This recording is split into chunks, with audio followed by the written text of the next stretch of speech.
First மின்தடையாக்கிகள் தொடர் இணைப்பு பார்ப்போம் இல்லையா. சிம்பிளாக ஹெட்டிங் போட்டுப்போம், தொடர் இணைப்பு. சரி, ஸோ நான் இப்போ என்ன பண்ணுறேன் அப்படின்னா 3 மின்தடையாக்கிகள் எடுத்துக்கிறேன். ஸோ இந்த மாதிரி கனெக்ட் பண்ணலாம்.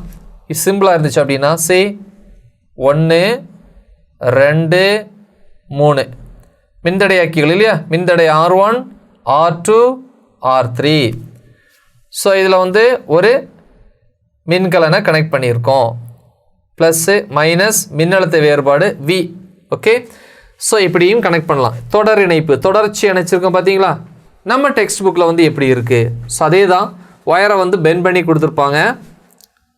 ஸோ இந்த மாதிரி மின்கலன் ப்ளஸ்ஸு மைனஸ் கொடுக்கக்கூடிய மின்னழுத்தம் V. கரெக்டாக. நெக்ஸ்ட்டு இதிலிருந்து இணைப்பு கம்பி, இந்த இடத்துல ஒரு மின்தடை, அதனுடைய மின்தடை R1ன்னு எடுத்துக்கலாம். அப்புறம் இந்த இடத்துல ஒரு மின்தடை, திஸ் இஸ் R2. அதே மாதிரி இந்த இடத்துல ஒன்று, இதை R3ன்னு எடுத்துக்கலாம்.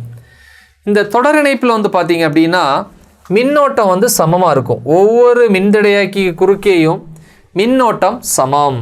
I இங்கே ஐன்னா இங்கேயும் I, அப்போ இங்கே எழுதலாம் I வந்து எப்படி இருக்கும், சமம். ஆனால் மின்னழுத்த வேறுபாடு வந்து எப்படி இருக்குன்னா மாறுபட்டு இருக்கும் இல்லையா. V வந்து மாறுபாடு